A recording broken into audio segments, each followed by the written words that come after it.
Hello everyone, my name is Mr. Big T Anderson, and today we're doing a fanfiction reading. This is Moonless by, and hopefully I don't butcher this, Anthropos Agnostos.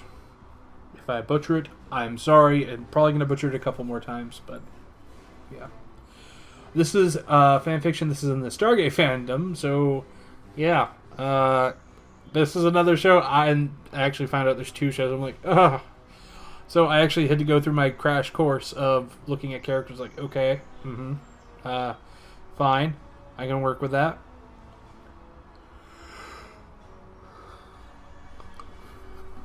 I found out that Jack probably would be the closest due to his not caring, not the NGAF level. We'll let people fill in the blank there, is pretty low with him. So that's a good thing, at least from what I've seen of it. Now, this is Moonless. If you like the story, link down below. If you want to give the author some love, link down below. I would suggest doing so. And with that, let's begin. Silence reigned through the forest, broken only by the sound of Sam trudging in the darkness across the snow. A normal man would be hard-pressed to see his own hand in front of him, yet the SGC veteran viewed the path ahead clearly through the green fluorescence of night vision goggles. It didn't take her long to reach the destination, an old and gnarled oak whose boughs draped over the trail. With a grunt of effort, Sam hoisted herself up a branch and climbed up as high as she could in her bulky winter gear. Settling on a sturdy limb, Carter turned off her goggles and looked up at the empty moonless sky. She hated nights the most. Einstein once said, "I like to think the moon is there even if I'm not looking at it," and thanks to the Ori, she no longer had that luxury. P3Y229 was a ruse. The Priors built the second supergate in the path of the Jaffa ship lanes where it was impossible to miss. Combined forces of the Asgard, Tori, and Free Jaffa gathered around the ring, awaiting a climactic battle for the fate of the galaxy. Instead, the Ori attacked where they were least expected. The first clue that something was wrong came when the SGC's Stargate refused to dial in or out.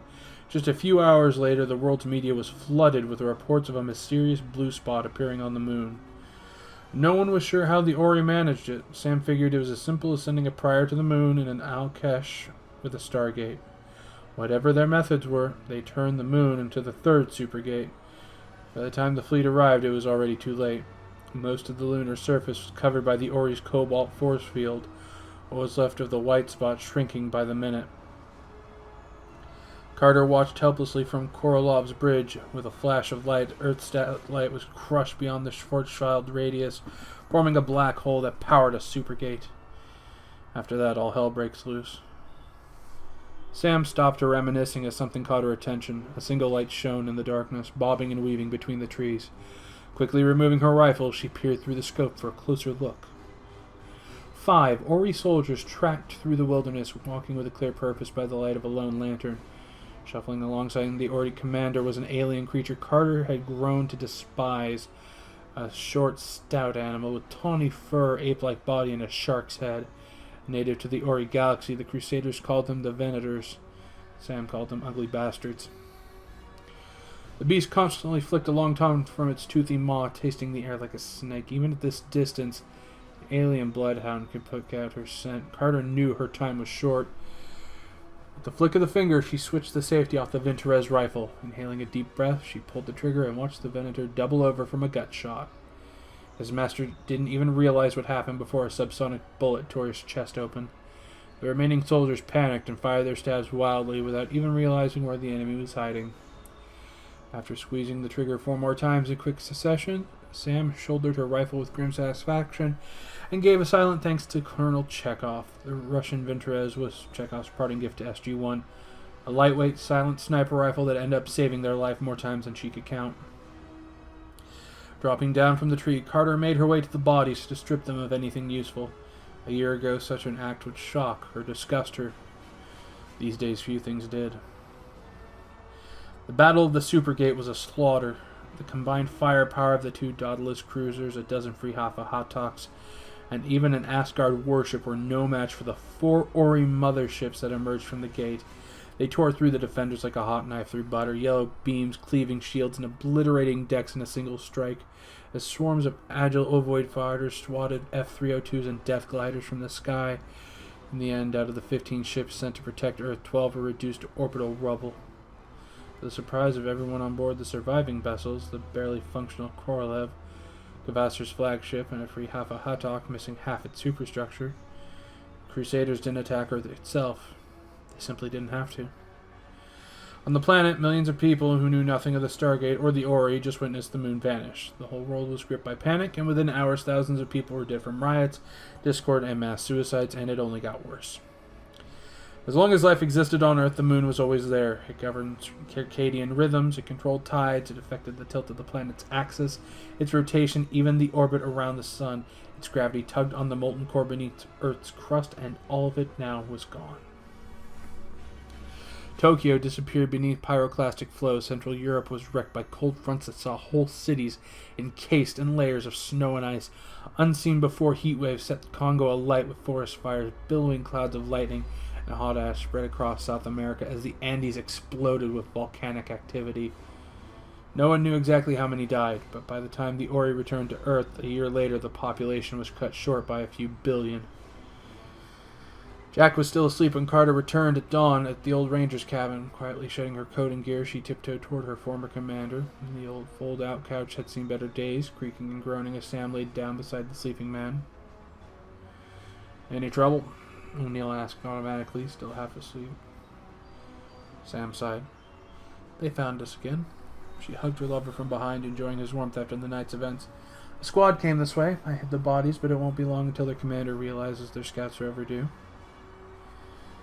"Damn," O'Neill muttered under his breath. "And I was starting to like this place." When the Crusade came to Earth, the soldiers of Origin were well aware that those touched by darkness dwelled on this world, people whose distant ancestors coupled with the ancients, giving rise to humans with the ATA gene. Guided by a burning desire to wipe away all traces of their first and greatest foe, the Ori ordered their priors to track down and exterminate all impure humans. The priest pursued this task with zeal, heedless of any losses their troops suffered in the process. At first, the SGC tried to coordinate the resistance and save as many ATA carriers as possible. Insurgent networks and underground railroads sprung up to rescue people from Ori death camps and deliver them to safety. Once a month, Colonel Chekhov would brave the blockade of the planet to beam the freedmen onto the Korolev, flying them to Atlantis where their genetic gifts were put to use. The city had no shortage of secrets that could only be revealed to those with ancient genes. They only prayed that one of those secrets was a how-to guide on defeating the Ori. But multiple Ori dreadnoughts patrolled space around Earth while the Tori fleet were reduced to a single ship. It was only a matter of time before disaster struck. Colonel Chekhov managed 2 scheduled beam-outs unscathed but never made it to the third one. Without a way off-world, the impure humans had no choice but to scatter, as staying in large groups only gave the priors more targets. Jack left his resistance cell 2 days after Korolev's ill-fated mission. In a move that surprised no one, the remains of SG-1 followed him. Reluctantly, O'Neill untangled himself from Carter and got out of bed. "Try to get some rest," he said, yawning. "I'll wake Cam and Danny. We need to be out of here by 0900 if we want to stay ahead." Yellow, cat-like eyes watched from the tree line as 3 men were busy stowing their belongings onto snowmobiles and booby-trapping the log cabin. Flicking its tongue in the air, the creature confirmed its suspicion. The gray-haired human by the woodshed was the prey its master sought. At first, the Venator chittered in triumph, but stopped suddenly to look at the bloody hole on its hide, the injury flaring up again with pain. Like the rest of its kind, the tawny alien was nothing if not dedicated. Neither the loss of its handler nor a crippling stomach wound could stop it from tracking the prior's target. The beast's razor teeth chewed away the matted fur and dead flesh as its instincts instructed, exposing the still living tissue to the pain-numbing properties of its saliva. When the ache subsided, the bloodhound turned and fled into the forest, hoping its pale-faced master was pleased enough with its discovery to heal the injury.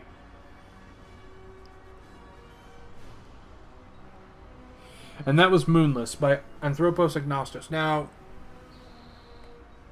what I like about this one, even though I'm not, I don't have a great knowledge of the fandom. Good fan fiction, I don't think you really need to have a good, I mean, it helps, but there should be enough there that you can kind of understand, okay, I know who's who in some fashion.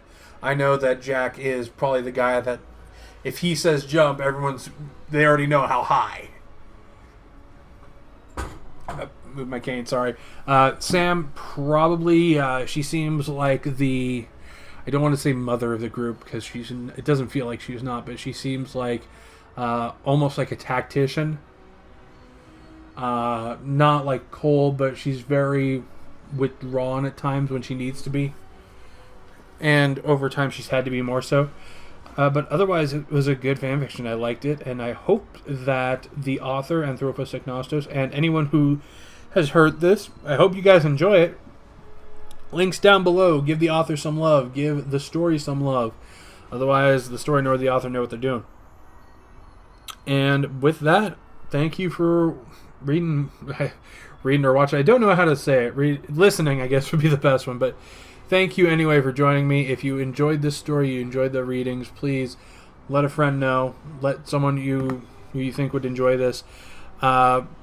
Subscribe. Make me happy if you want to. If not, well, you still enjoy it anyway. And with that, I will see you all next time. Ta-ta for now.